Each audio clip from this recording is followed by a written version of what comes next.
What is going on, everybody? How is everybody doing today? Welcome back here today to a NBA article reaction video, and today we are reacting to the winners and losers for the NBA free agency so far. This was from Bleacher Report. So yeah, I'm coming at you guys with a late upload here on July 4th. Hope you guys had a great 4th of July or just a 4th of July weekend in general if you weren't really doing much today. Yeah, it was pretty quiet in the NBA today, and even yesterday was a little bit quiet as well. But we have, some winners and losers to react to. There's still, nothing currently going on with the Kevin Durant trades, rumors, all that. Yeah, I guess the lighting was kind of bad, so I wanted to fix that. But yeah, we're figuring out all that KD stuff, that Kyrie stuff. We'll see what's going to be going on with them in the future. I had no upload on the main channel today. I just kind of uploaded a couple days in a row, so just wanted to take a break from that. Tomorrow probably will be a Malcolm Brogdon Celtics rebuild, and then I'm going to get into my 10-year Spurs rebuild post DeJounte Murray. I might do a 10-year Jazz rebuild post Rudy Gobert, but we'll see about that. So let's start off in this article. This is written by Andy Bailey of Bleacher Report. So he says the winners are the max players. I mean, a lot of players got paid. Jokic, probably the only rightfully $250 million contract in the NBA right now. Luka will eventually get there, and Giannis will also get there. But I would say with age, importance to franchise, impact on winning, there's very few guys that deserve those type of contracts and that could stay on the floor. Jokic is one of them. Beal, probably not deserving of $250 million, but what else were the Wizards going to do? And yeah, that might be an untradeable contract on the line. We will see if it gets into John Wall, Russ, terrible.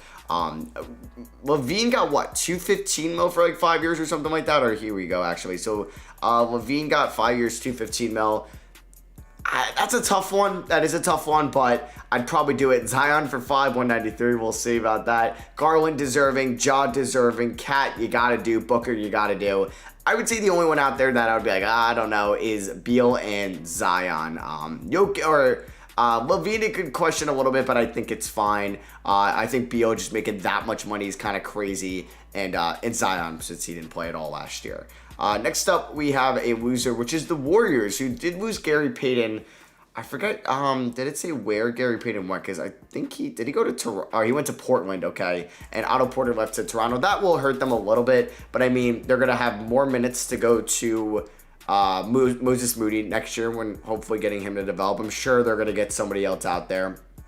And we'll see if James Wiseman plays. You want to give Jonathan Kuminga more minutes throughout the regular season next year. So I think they're going to be fine. I don't think they're going to reacquire Kevin Durant. I just don't think Kevin Durant would want to go back there. But he might not have a choice if the Warriors have a good offer of 3 first-round picks, Wiseman, Wiggins, Kuminga, or a Poole. They could offer a really good package, but that probably wouldn't be smart. I think the Warriors are fine right now to have your young core, to have your veteran core, your young big three maybe of Wiseman, Poole, and Kuminga, and then your current big three of Draymond, Clay, and Curry. Maybe you package Wiggins and Wiseman though if you did want to make a move. I would say that if Gobert could have maybe gotten done for Gobert, but now you're getting into tax. Cat was never on the market. I mean, Aiden would be nice, but the Suns would never trade Aiden to the Warriors, you know.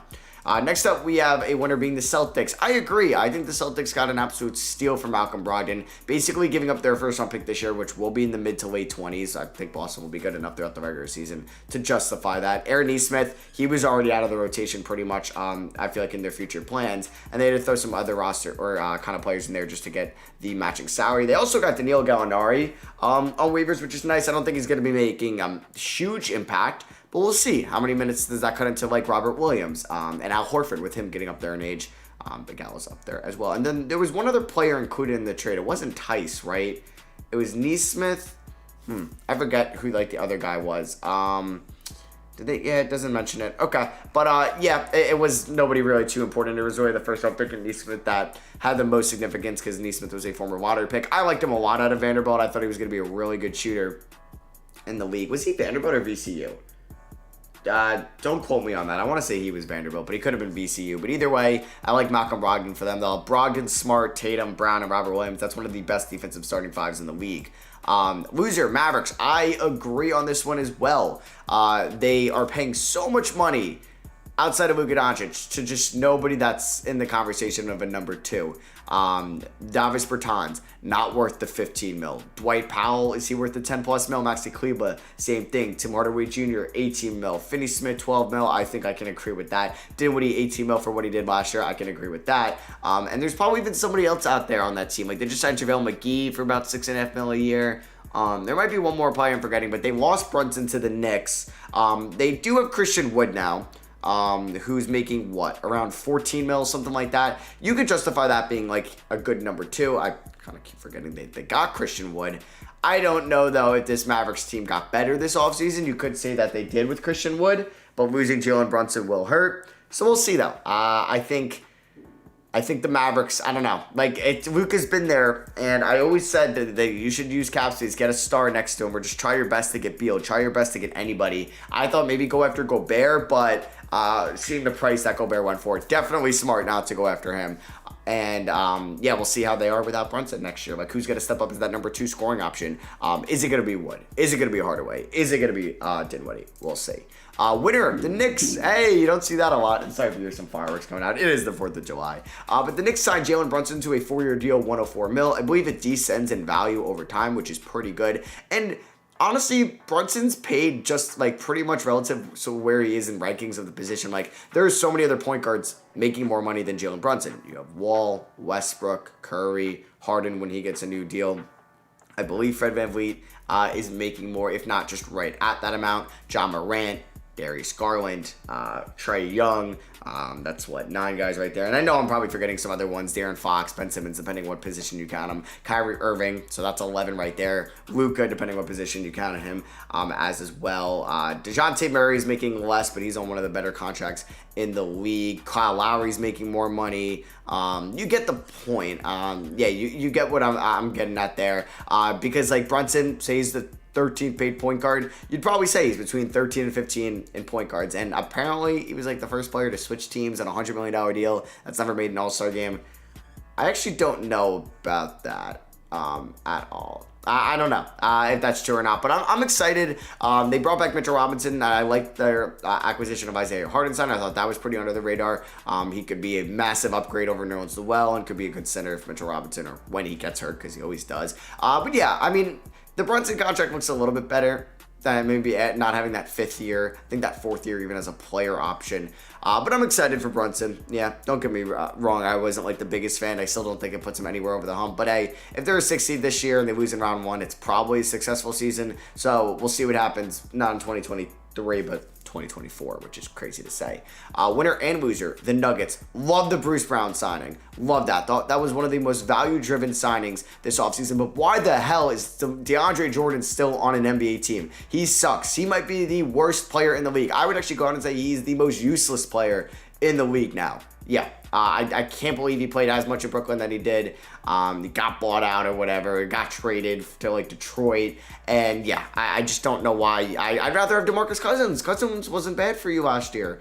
And then the trade was interesting with like giving up Monty Morris and Will Barton for KCP. I would have just tried to have done Morris for KCP and kept Barton, or vice versa, and see if you could have done Barton for KCP. Well, clearly Washington wanted Morris. Maybe trying to do a 3-team trade, sending Barton to a different team, bringing in a good player as well, because Ish Smith, not great as a backup point guard. And I love KCP for them. I like KCP for them more than I do Will Barton. Just, I don't know. That trade really wasn't my favorite, but I really do like the Bruce Brown pickup. I thought he would have gotten paid a lot more this offseason. Winner being the Clippers. I can agree to this. 2-year deal for John Wall. Don't know if there's an option in the 2nd year, but he's going to be an upgrade over Reggie Jackson. Even if he isn't, he's going to be a solid backup point guard. The Clippers are my finals favorites at the moment, them and Boston in the respective conferences. Winner and loser, the Utah Jazz. Yeah, I mean, loser because their future's still a little bit bleak. They had to trade their DPOY and their second best player, but they got a first-round pick for Royce O'Neal. They got probably 2 times, maybe 3 times the amount for Gobert than they thought they were going to get. They got 4 first-round picks, 2029, 27, 25, 23. They got Leandro Bolmaro, Walker Kessler, Jared Vanderbilt. Those are 3 young players that you could potentially build around, or just at least have into that core. Beverly, you could definitely flip. Malik Beasley, you could possibly get his value back up and can flip. Now you can look to flip maybe Bojan, Clarkson, Conley. I think they're more of a winner than a loser, even though they had to move on from Gobert. Winner Timberwolves, I wouldn't even put them in this article. I wouldn't say they're winners or losers because getting Gobert is nice. I like Kyle Anderson for them. But they gave up, I think, way too much for Rudy Gobert, in my opinion. And loser being the Brooklyn Nets, yeah. I mean, we're going to be talking about this for years to come. The monumental collapse they had. One of the best rebuilds ever after one of the worst trades ever. Billy King guts the future for aging stars like Kevin Garnett and Paul Pierce. Sean Marks takes over, has one of the best rebuilding jobs ever, trading Thad Young for a pick that ended up being Karis LeVert, finding the value in Spencer Dinwiddie, a former second-round pick, I believe, and then just kind of drafting well. Jared Allen late in the first round, taking on the Timothy Mozgov contract and bringing in D'Angelo Russell for Brook Lopez. They did a great job building up a team that was respectable, made the playoffs in 2019, had 2 max slots, got KD, got Kyrie. We knew KD wasn't going to be playing in 2020. And unfortunately, they probably traded for James Harden. That's probably where this all went downhill. Then they ended up beating Boston, in 5, last year.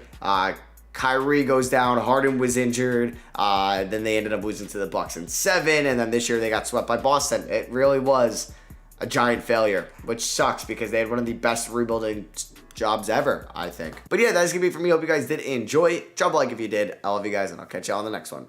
Peace.